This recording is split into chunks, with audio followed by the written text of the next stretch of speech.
हमारे YouTube channel HD with Jagroop में आप सभी का हार्दिक स्वागत है। हिंदी की विस्तृत तैयारी है तो हमारे YouTube चैनल को सब्सक्राइब करें। आज हम आपकी सेवा में कविवर बिहारी द्वारा रचित भक्ति एवं श्रृंगार भाग 2 लेकर उपस्थित हुए हैं। तो आइए पहले बिहारी द्वारा रचित दोहों को पढ़ेंगे, तत्पश्चात उसकी व्याख्या को समझेंगे।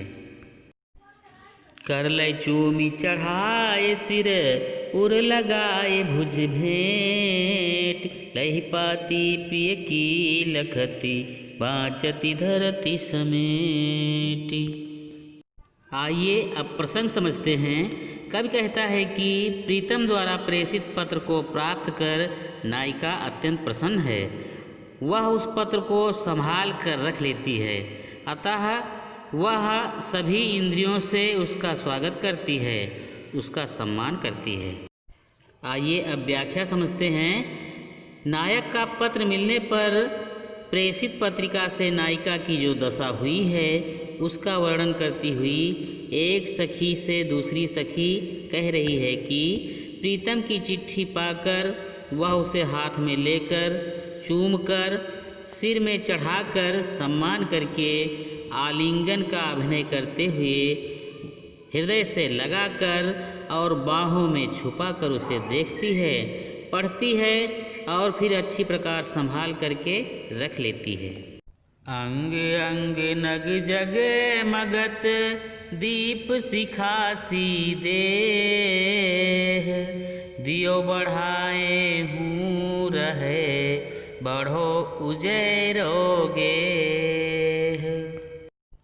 नायिका ने अपने प्रत्येक अंग पर भिन्न भिन्न प्रकार के रत्न जड़ित आभूषण पहने हुए हैं। प्रस्तुत दोहे में कविवर बिहारी ने नायिका के शारीरिक सौंदर्य का वर्णन किया है। कविवर बिहारी कहते हैं कि नायिका ने अपने प्रत्येक अंग पर रत्न जड़ित आभूषण धारण कर रखे हैं। दीप शिखा के समान उसके प्रत्येक अंग की आभा रत्नों में झलकती हुई सारे कक्ष में फैली हुई है। यह प्रकाश इतना अधिक है कि दीपक बुझा देने पर भी कक्ष पूरी तरह से जगमगाता रहता है। सहज सेत पच तोरिया पहिरत अति छवि जोत, जल चादर के दीप लो जगमगाती तनि ज्योत। यहाँ नायिका के सौंदर्य का चमत्कार पूर्ण चित्रण किया गया है।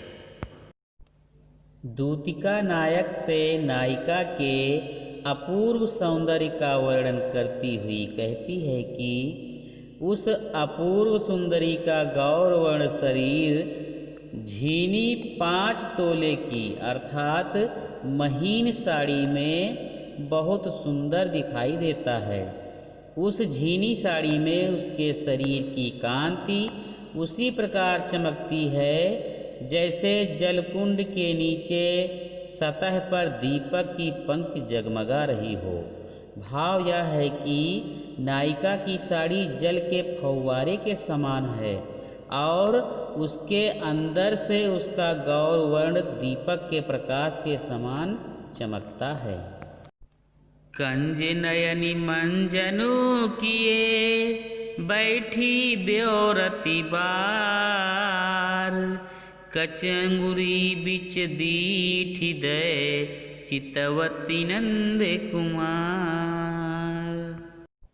प्रेमी जनों की विविध चेष्टाओं के वर्णन करने में बिहारी बड़े कुशल हैं। उन्होंने प्रस्तुत दोहे में बाल सुलझाती हुई नायिका द्वारा बालों के बीच से ही बार बार नायक को देखने की चेष्टा का बड़ा ही सरल वर्णन किया है।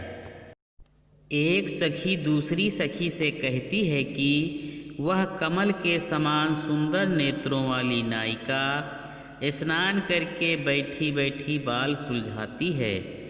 उस समय भी वह अपने बालों और अंगुलियों के बीच अपनी दृष्टि को डालकर अर्थात तिरछी दृष्टि से नंद के कुमार कृष्ण को देख रही है।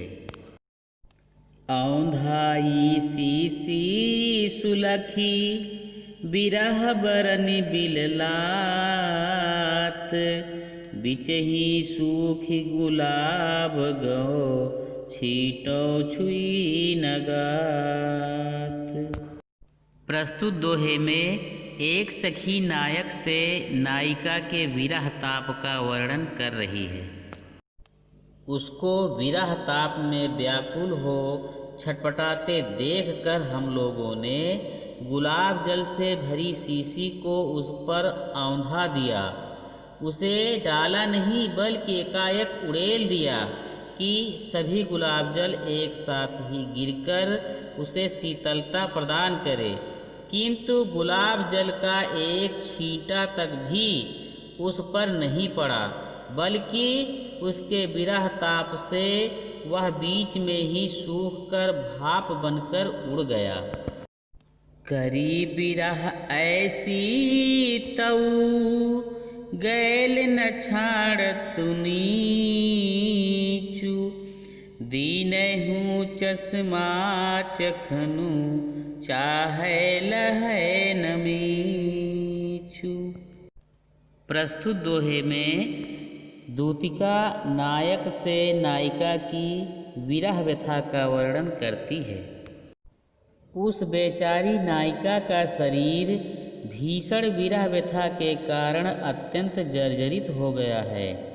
विरह विधुरा इतनी दुबली हो गई है कि मृत्यु चश्मा लगाकर भी पलंग में उसके शरीर को नहीं देख पाती।